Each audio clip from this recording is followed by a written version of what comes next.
sweet home. Anywhere, fear I cannot know. Anywhere with Jesus I can safely go. Our next song will be number 121. Number 121. We'll be singing Leaning on the Everlasting Arms. After this, we'll have our lesson.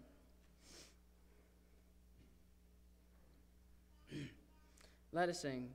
What a fellowship, what a joy divine, leaning on the everlasting arms. What a blessedness, what a peace of mind, leaning on the everlasting arms. Leaning, safe and secure from all alarms. Leaning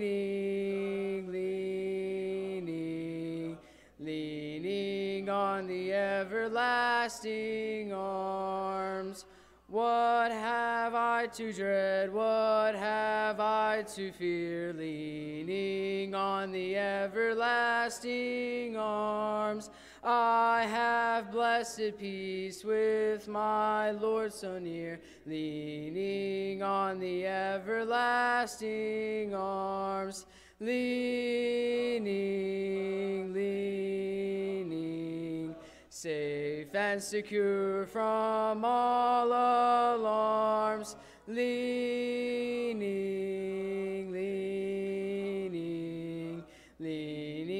on the everlasting arms. Our invitation song will be number 8, number 08.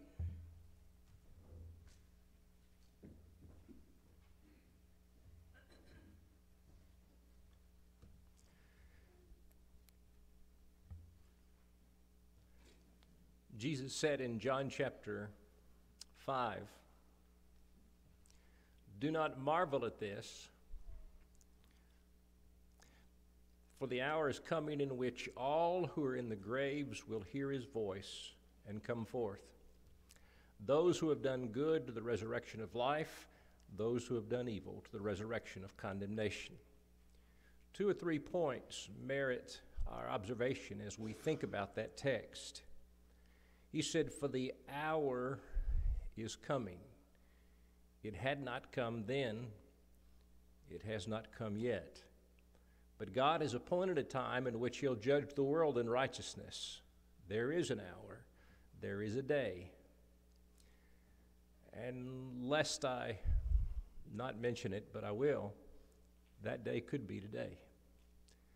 And we ever need to live mindful of that reality.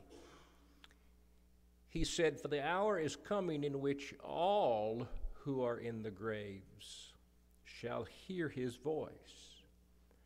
Now we understand all too well that our loved ones who are departed, that have been buried, don't have the ability typically to interpret the audible.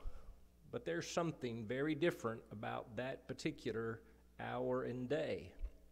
In 1 Corinthians chapter 15, Paul said, "We'll all be changed in a moment, in the twinkling of an eye.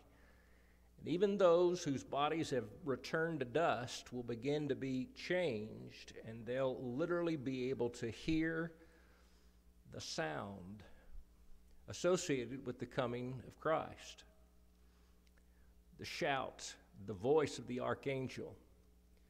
Now watch it. "The hour is coming in which all who are in the graves will hear his voice and come forth." Now watch what he says. "Those who have done good to the resurrection of life, those who have done evil to the resurrection of condemnation." Listen, he's not teaching 2 separate, different resurrections, but one where all will be raised.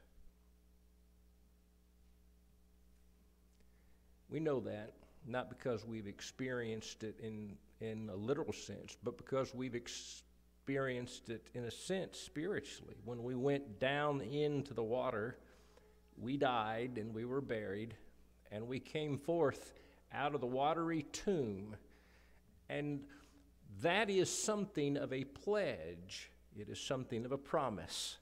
It reminds us of what happens literally when the Lord returns. Are you ready for that day? Reed's going to lead us in a song. If you've not obeyed the gospel, if you've not put him on in Christ, if you've not been immersed and added to the body of Christ, we urge you to do so while together we stand and sing.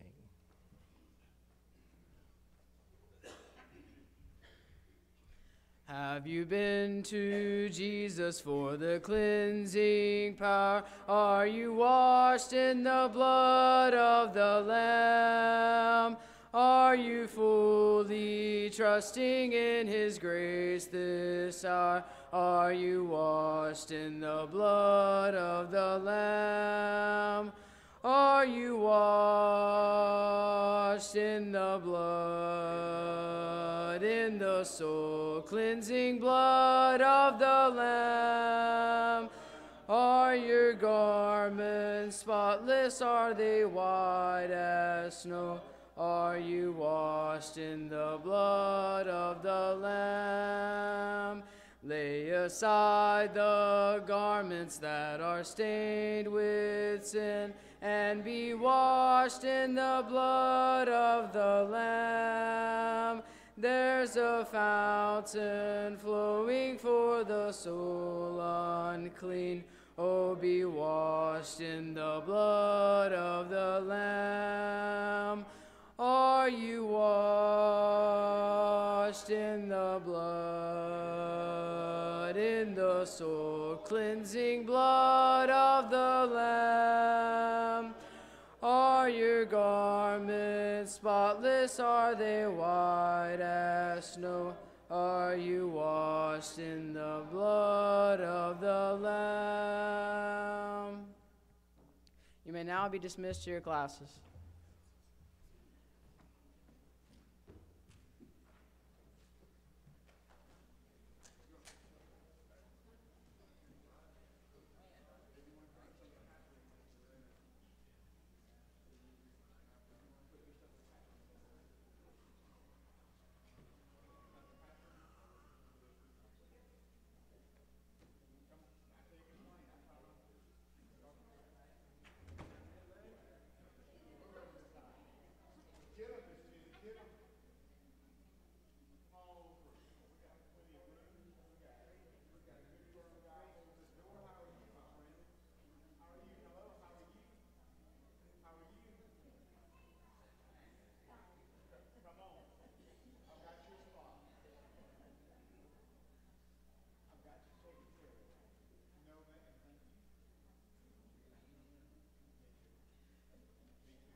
Test, test.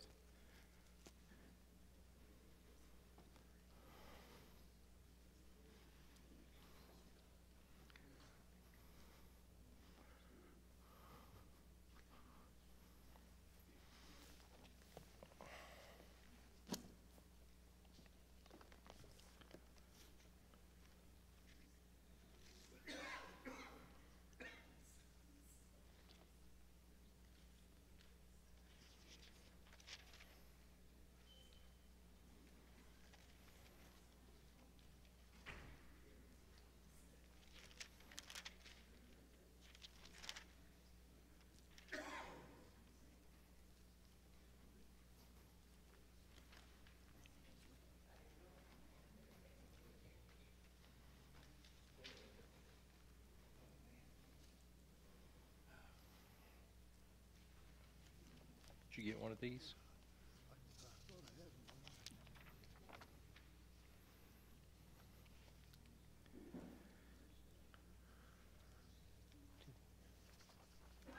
You're welcome.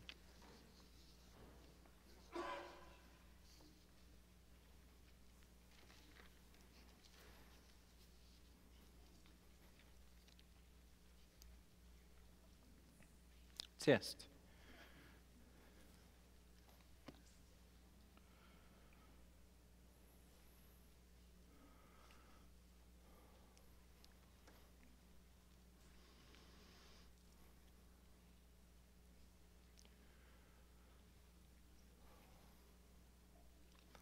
Two chapters, and we will be finished with our study of Jacob. And chapter 34 is an emotional struggle.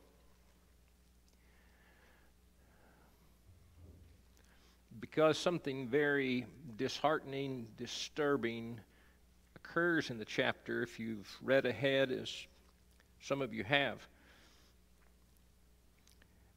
And you not only feel certain sadness about what happens to Jacob's daughter Dinah, but you feel sad about what his sons do, possibly. And I say possibly, and you'll forgive me, Brother Charles Hodge told me years ago, if it cannot and it did not happen to me as a gospel preacher, it'll be difficult to get it through me to you. There are probably times when in fact I know there are times when I wish I had not used a certain illustration or an example. But a couple of friends of mine, when we were working together in the automobile industry, were talking about something that had happened to a young lady. She had been attacked. One of my friends was very religious. One was probably as far to the other extreme as possible. And he looked us in the eye and he said, "I'll just tell you what." He said, "If somebody ever hurts my daughter that way, it'll be the last thing he does." As a father, I understand that. If you feel strong emotions in this chapter, it means that you care. Having done so, or having as you struggle with it, I want you to notice something. As you think about this chapter and what the brothers of Dinah do, I want you to ask two questions of yourself. Number one, how would people who were under the law of Moses, how would they interpret what the brothers did? Because as we all understand, there is a patriarchal period, there's a Mosaic period, and there's a Christian age. And a more pertinent question for us is, those of us living today under the Christian age, how do we interpret what these brothers did to their peers?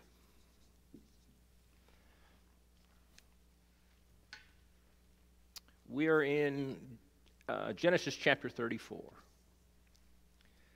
Now, Dinah, the daughter of Leah. Now, you remember, he fell in love with one daughter, thought he was honeymooning with one, woke up the next morning with the other daughter. This is the other daughter, Leah.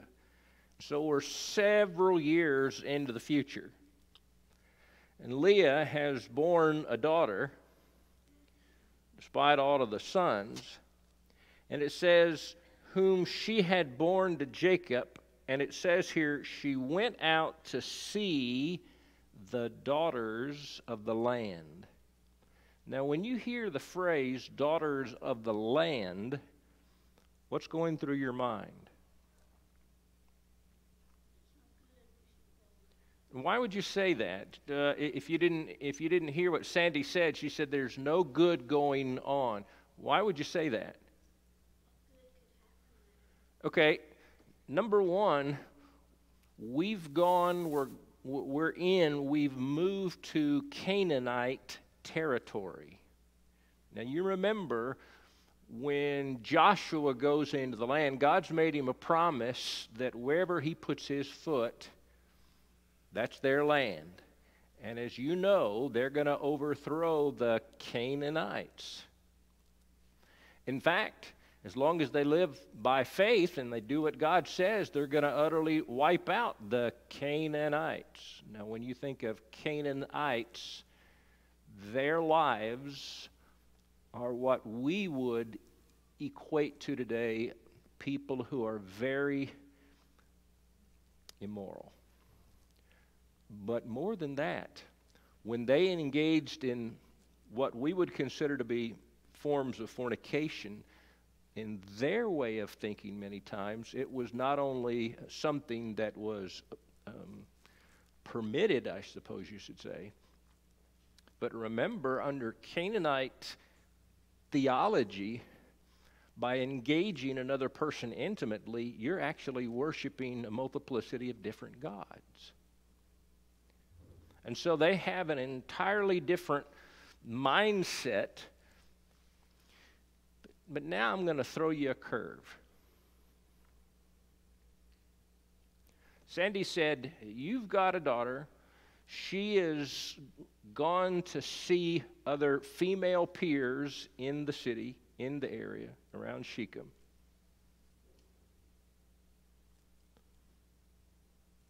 And while we're judging what's about to happen, what kind of family situation is Dinah from? There's 4 women who have borne children to one man, to Jacob. I want to ask you a question for you to think about during the course of the lesson. I don't necessarily want you to answer it right now. Why was Jacob's situation acceptable to God, but what's happening in Genesis chapter 4 to his daughter unacceptable? Do you hear what I'm saying?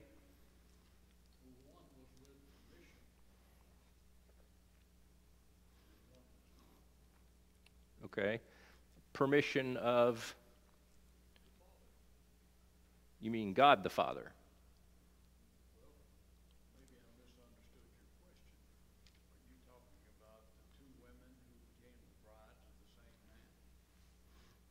I'm talking about, here's what you got to grapple with. See, the Bible's very practical. But Dinah she's going to go find friends among her peers who are of the world. And we understand that young people need relationships of their own peers. We understand that, and she does that. And yet something terrible is going to happen to her, and we condemn that behavior. God condemns that behavior, and yet Dinah comes from a polygamous family. That's my point.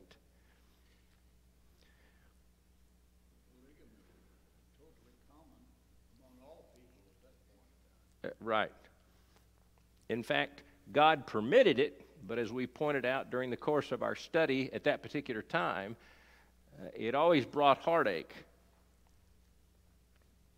We don't know what occasion that was that brought her out to see those women. Could have been a festival or whatever, something that might not have been evil thoughts or whatever. Okay, we don't have the motivation for her to be with other female peers, but we get some insight into Canaanite culture in this chapter, as we'll see it unfold. All right, so she went to see the daughters of the land. She's looking for female companionship. Most scholars believe at this time Dinah is a teenage girl, and that the oldest sons of Jacob are in their 20s.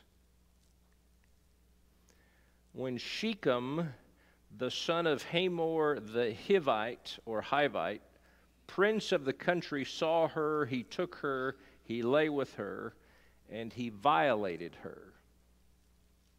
Now, there is some discussion among religious scholars as to what happened here, and you need to continue to read in the chapter to really get a fuller appreciation of chapter 2. However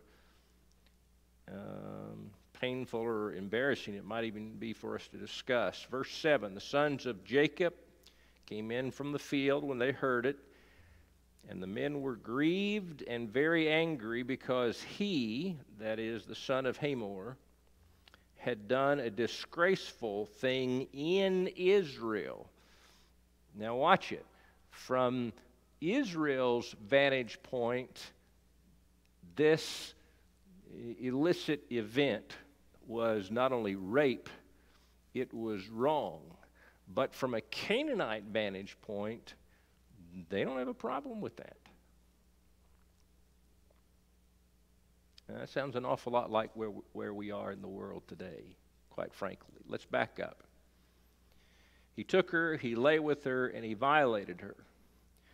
However, this physical attraction made it so much so that he wanted to be with her, to marry her. In fact, verse 3, his soul was strongly attracted to Dinah, the daughter of Jacob. And he loved the young woman, and he spoke kindly to the young woman. Now, as we're going to see later in the chapter, he's keeping her, how do I say this? He's not let her go, so to speak. What's interesting here in verse 3, he loved the young woman and he spoke kindly to the young woman. Now, I don't know about you, but I'm hearing something here. Number one, he's raped her in one verse, but in the next verse, he speaks kindly to her. What do you hear happening?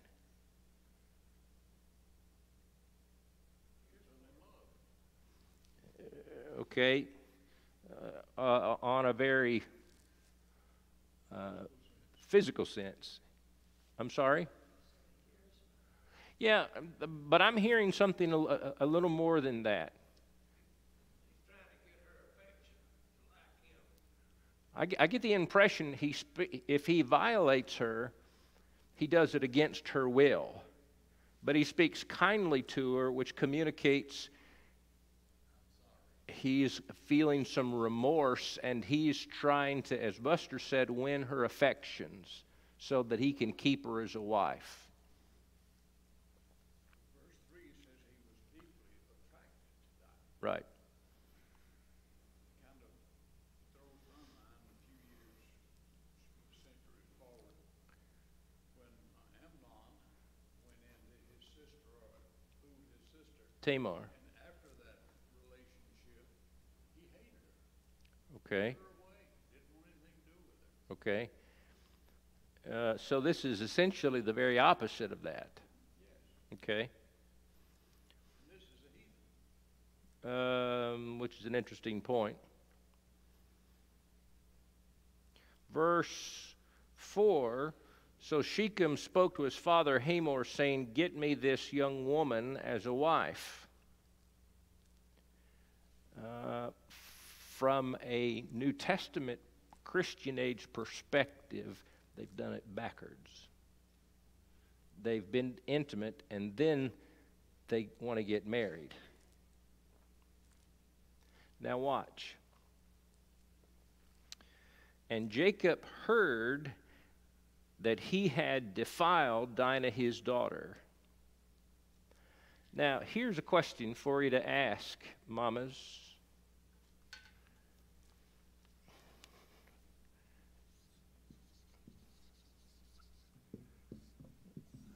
What's going through his mind about this whole event? And you're going to have to look at the totality of the chapter, and it's going to confuse you at times, it's going to frustrate you at times.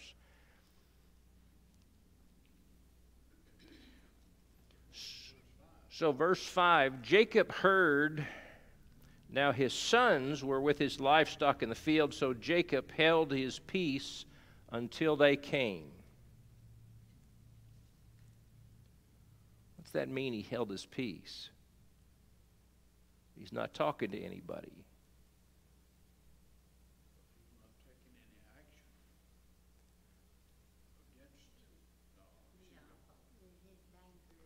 Okay? So, part of what we think we're hearing now is he somehow hears the news. How did he learn the news? Because Dinah's not home. He hears the news, he holds his peace, he waits for his sons. Verse 7, the sons of Jacob came in from the field, and when they heard it, number one, they were grieved and very angry because he had done a disgraceful thing in Israel by lying with Jacob's daughter, a thing which ought not to be done. Now remember what I asked you to do at the very beginning of the class, is you've got to look at this through the eyes of those. And see, we don't even have the law of Moses yet. That's coming up in Exodus. But God has spoken directly to the fathers, and we're told here in the chapter, by the way, Moses is the inspired author of this particular book, and so he is commenting on what's happened here, and they all naturally agree that this was a sinful act from the vantage point of God's people, not from the vantage point of the world. But Hamor spoke with them, saying, the soul of my son Shechem longs for your daughter. Please give her to him as a wife. Here's what I envision happening. Families all gathered up. They hear the news, and man, the brothers are angry. I mean, they're really angry. Jacob holds his peace. Hamor comes and says, my son would like to marry your daughter.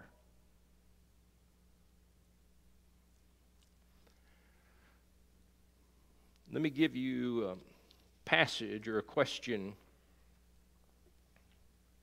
Hold your finger here and go over with me to Deuteronomy chapter 22, just for a moment.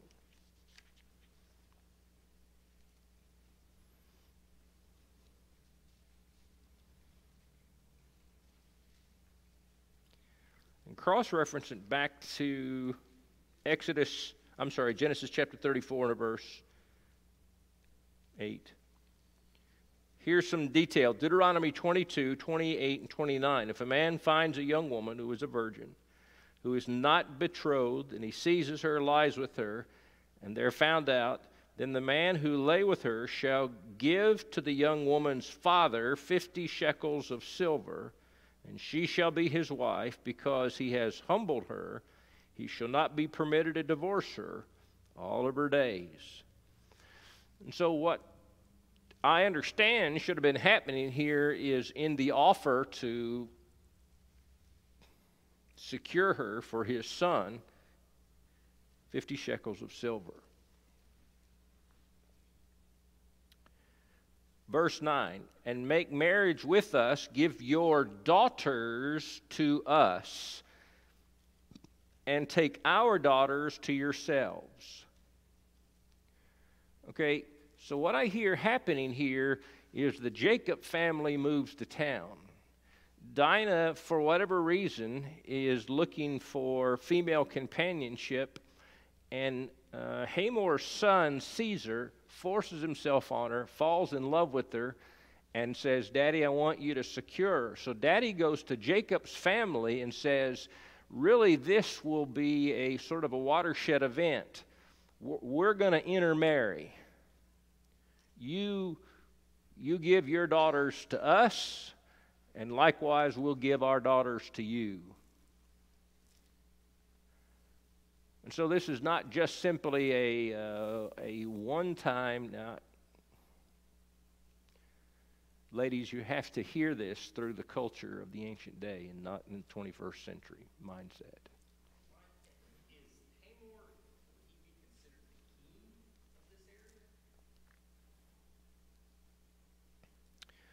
Well, it says here at verse 2 that Hamor the Hivite, then when Shechem the son of Hamor the Hivite, prince of the country, if he's not a king,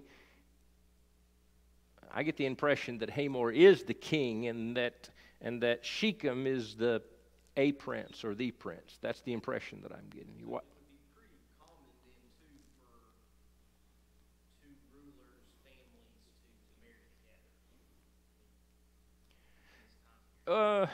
Well, oftentimes, if you think in terms of history, trading daughters, so to speak, was a means of securing peace in the area. But I don't get the impression anywhere, at least from this chapter, that there might have been a cultural issue here that I'm unaware of. But as far as I know, it's more about securing wives for sons and vice versa.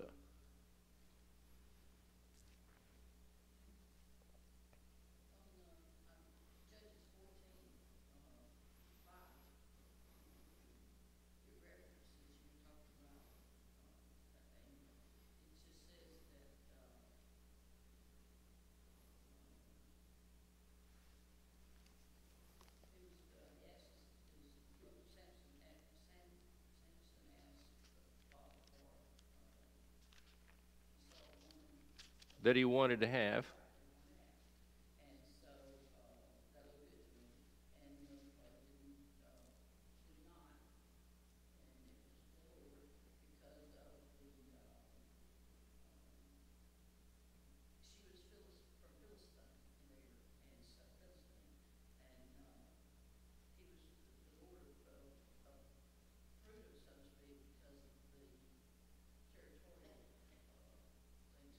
What verse? Judges 14, starting at verse 3. Now, I hear what you're telling us about the fact that Samson wanted her. I'm looking for the verse that communicates the God that the Lord approved of this marriage is probably what I'm looking for. In any rate, watch what happens here if we're back in Genesis chapter 34, everybody. Verse 10, you shall dwell with us, and the land shall be before you. Dwell and trade in it, and acquire possessions for yourselves in it. Now, there's another dimension to this. Not only are we looking to initiate families, but there's also going to be some financial acumen that comes from this. There's going to be some wealth that's accumulated in giving the daughters. Shechem said to her father and to her brothers, let me find favor in your eyes, and whatever you say to me, I will give. Now, back up for just a minute.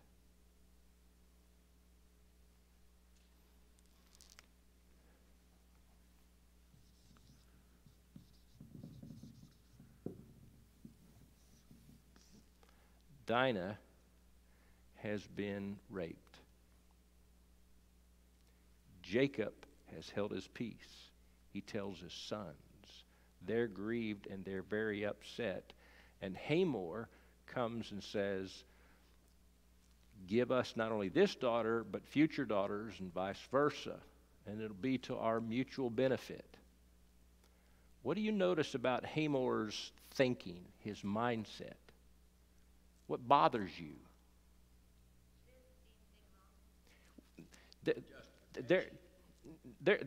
From his vantage point, this is as normal and as natural and as we would think is as worldly as it gets. But I don't hear him saying, I'm sorry my son did this to your daughter. I don't hear any sort of an apology. I don't hear any regret. Exactly. I don't see any remorse whatsoever. And so here's a couple of things that goes through my mind when I'm studying this chapter. I want to look through this, and rightfully so, through the eyes of the Christian age. The typical Jew, when they read this Old Testament story, are going to hear and think of an entirely different vantage point. What are they going to hear when in the future they're told this story?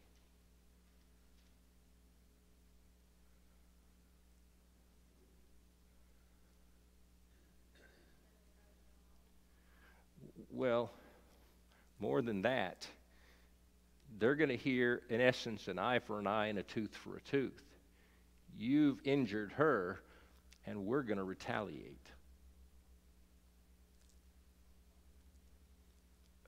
I'm sorry? Which is exactly what happens here in the chapter. See, here's the reason that I want you to struggle. Because if you're a modern day father with a precious teenage daughter and someone attacks your daughter, I understand the daddy that I'm talking to across the table when he says, you know what, some boy does that to my daughter, it's between me and him. And if you feel those feelings, then I certainly can sympathize. On the other hand, we not only have to look at it through the eyes of our emotion and our pain, we have to look at it through the eyes of Christianity. Now, I want you to notice what happens here. If you've not read the chapter, verse 12, ask me ever so much dowry, a gift. I will give according to what you say to me, but give me the young woman as a wife. The sons of Jacob answered Shechem and Hamor, his father, and spoke deceitfully because he had defiled Dinah and the sister. Here's what's happening. The boys are listening to the conversation. They say, yeah, we can work this out. But Moses, through inspiration, knows the intent of the boys is to elicit favor with Hamor and Shechem, but they've got something up their sleeve, two of them in particular. Verse 14, and they said to them, we cannot do this thing to give our sister to one who is uncircumcised, for that would be a reproach to us. Now underscore in your Bible, verse 14, that would be a reproach to us. Verse 7, a thing which ought not to be done. So they said, well, you know what, we can't intermarry. We can't give our daughter or our sister to you unless not just, now listen to what's happening, not just if Shechem is circumcised, but all of the men in the area. So they're thinking purely from a physical vantage point. Verse 15, but on this condition we'll consent to you if you'll become as we are, if every male of you is circumcised, then we will give you our daughters, plural, to you. We will take your daughters to us, we will dwell with you, and we will become one people.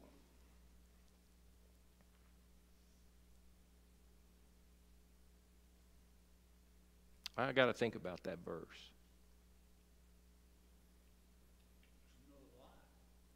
Well, it's not just a lie. I'm trying to think of 21st century application. Well, it is, but I think what I want you to hear me say is, I hear, for all intents and purposes, Billy, I hear the brothers, in essence, saying, you know what, we've got a few things in terms of the way God works with us, but overall, we're just going to become one of y'all. We're going to become like the world. That's what I hear them doing. Verse 17, if you will not heed us and be circumcised, then we will take our daughters and be gone. So it's not just daughters for all of the men. It also takes out Shechem out of the picture in his love for Dinah. And their words pleased Hamor and Shechem, Hamor's son, so the young men did not delay to do this thing because he was delighted in Jacob's daughter. He was more honorable than all the household of his father. Here's another struggle I have.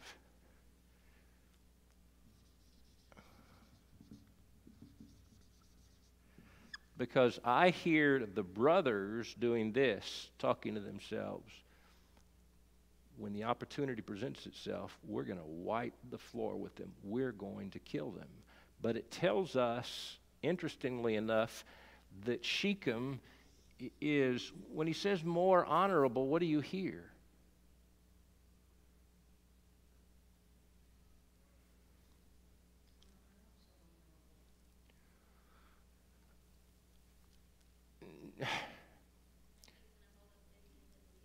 Yeah, it's the only thing. It's the only thing that you can. Jackie's absolutely right. It's the only thing you can take. How can we talk about the honor of a rapist?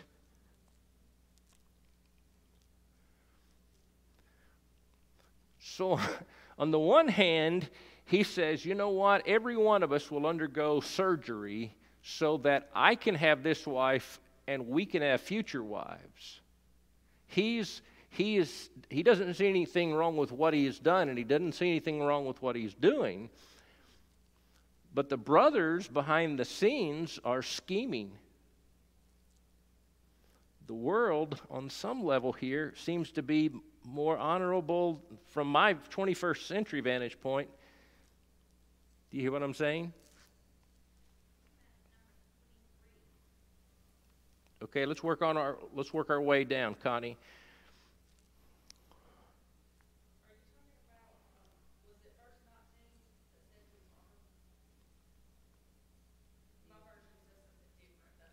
Okay, what does it read? Mine says he was the most honored of all his father's house. So to me, that sounds like he is maybe the oldest, maybe the one that everybody looks up to, maybe the one that everybody goes to, listens to, that kind of thing. So you hear more in the honor in terms of power and authority because he's the prince. Okay. So you hear it from the vantage point not that he is more honorable in the sense of he's the morally best of people without morals. You're hearing it from the vantage point of, okay, we've made this agreement and we're all going to follow your lead. Okay. Verse 20, Hamor and Shechem, his son, came to the gate of their city. They spoke with the men of their city, so they're going to sell what they're going to do. These men are at peace with us. Therefore, let them dwell in the land and trade in it, for indeed the land is large enough for them. Let us take their daughters to us as wives, and let us give them our daughters. Only on the condition will the men consent to dwell with us, to be this people, if every male among us is circumcised as they are circumcised. Will not their livestock, their property, and every animal of theirs be ours? Only let us consent to them, and they'll dwell with us. Now, by the way, he doesn't mention the dowry that he and his family are going to receive, allegedly, from the trade, the land that he's going to receive, or his family. And all those who went out of the gate of the city heeded Hamor and Shechem, his son. Every male was circumcised, all who went out of the gate of the city. And it came to pass on the third day that when they were in pain, the two of the sons of Jacob, Simeon and Levi, Dinah's brothers, each took his sword and came boldly upon the city and killed all the males. Now, every commentator will tell you this, that it's the third day, when in terms of the healing process after that surgical procedure, that the pain is going to be the most intense and they're incapacitated. Here's what I'm learning. The brothers not only planned this, but they planned it specifically for that particular day because they knew those men would not be able to fight. Two brothers engage in the killing, and other brothers, sons of Jacob, engage in the pillaging of their peers. Now, here's one of those moral dilemmas that you inevitably grapple with. We tend to think of justice, an eye for an eye. What's wrong right here?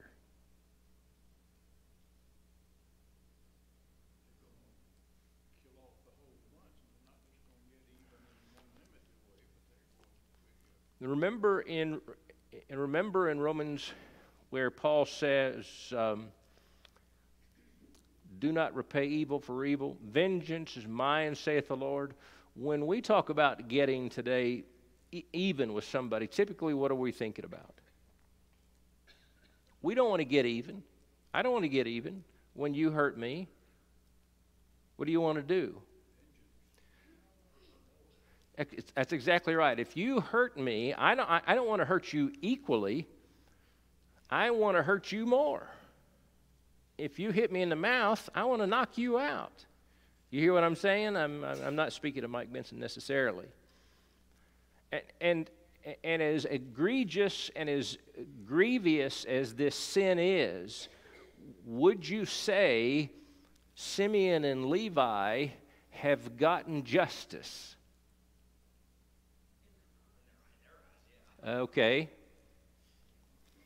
Now, if you go online and you read from Jewish commentators, from those who were interpreting the law, here's what they're going to say.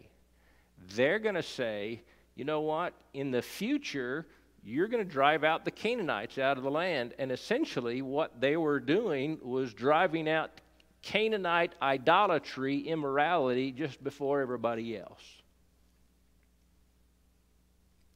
But however we interpret their actions, we have to look at it and say, when someone egregiously mistreats us,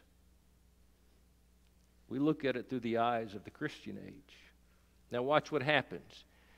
Verse 25, Simeon and Levi, Dinah's brothers, came in, took his sword, came boldly into the city and killed all the males. And they killed Hamor and Shechem, his son, with the edge of the sword. They took Dinah from Shechem's house and went out.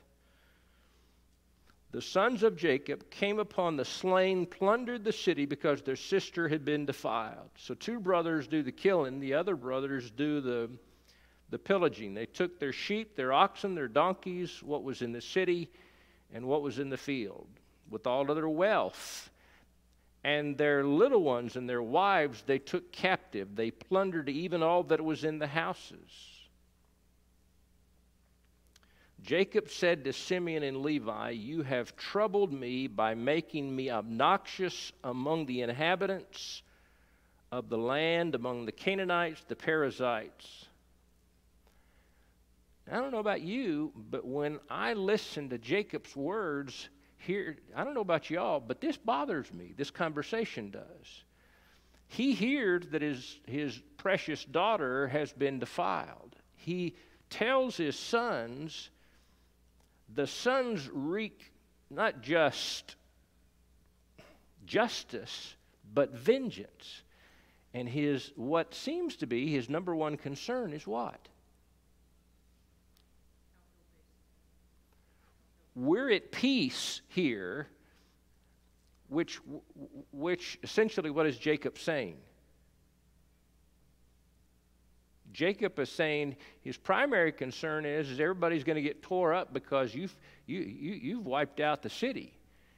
From my vantage point, what it sounds like he is saying, correct me if I'm wrong, is I'm upset that you have done this because we won't be at peace. You've initiated a war, potentially. Rather, see, here's what I don't hear. I don't hear his concern about his daughter. Okay?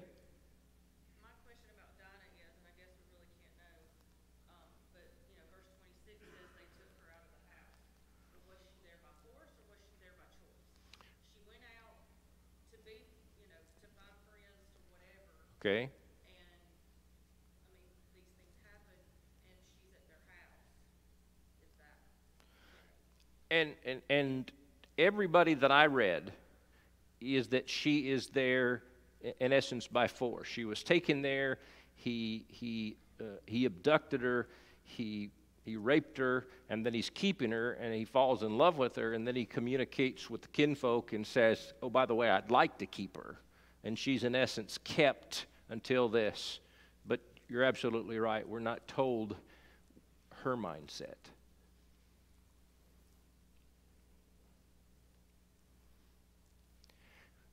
I don't know. When you read Genesis chapter 34, it sounds like a soap opera.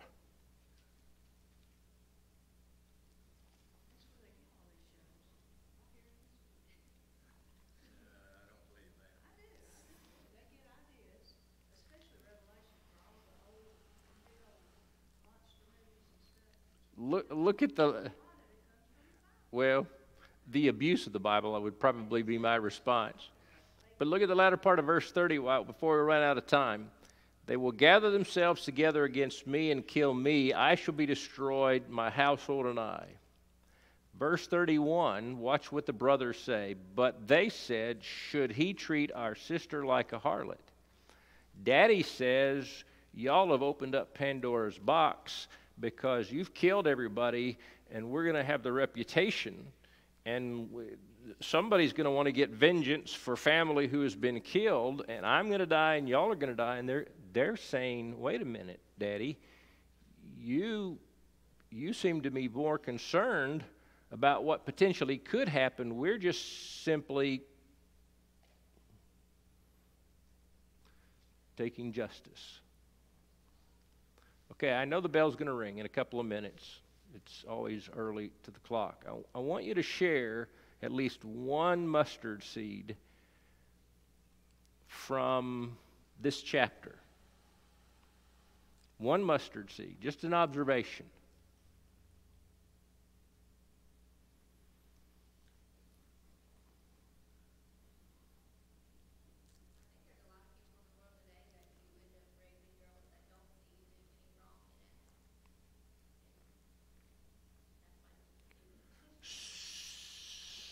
So Jackie helps me to appreciate the fact mankind hadn't changed a whole lot over thousands of years. At large, the world thinks, I want it, I take it. And there isn't any moral consequence or ramifications to it.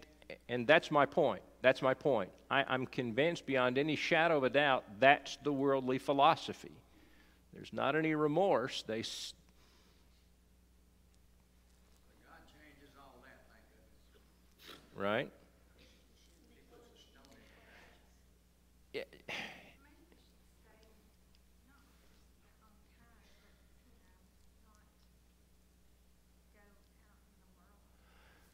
So, Laura, do I hear you saying, when you say they, see, here's my question. Here's my question. And we got a mother here with 3 teenage daughters. How do you live in the world, associate with the world, and not become like the world?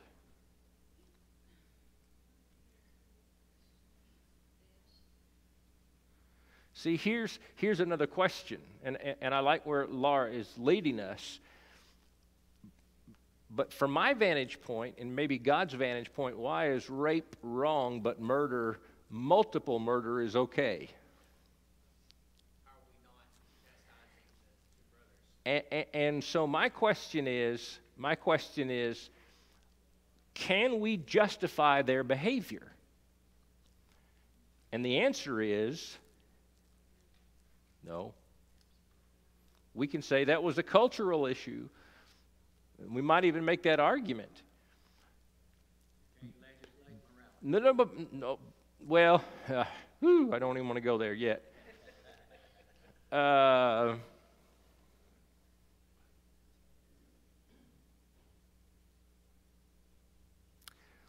Here's my mustard seed. I can justify doing wrong when I've been wronged. Do you hear what I'm saying?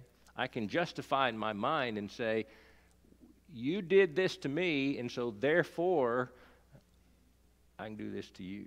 No. Right. And yeah. Yeah, we're wiping off the whole city rather than saying, you know what, by faith, as painful as this is, God's going to take care of that. Of that, I'm certain. I wish we had more time, and maybe next week we could spend a few minutes here. But I think there has to be some struggle for us today because by and large, I'll give you an example. We have a very dear friend, a young lady who was just married last year. When we were living in Mississippi, one of the deacon's daughters was very active in high school drama, and she went to school in New York City. to learn acting. And she said on the weekends, there was me and one other girl. And she said all the other girls went out and got drunk and slept around, and then they came back. She said, we didn't get anything done on Monday. She said, that's because all of them were hung over from their world. Guess what? We're not a whole lot different today than we were back in the time of Jacob. And what this young lady had to do was say, I'm inundated with this kind of influence. I can't live here anymore. And so she left and moved back to Mississippi.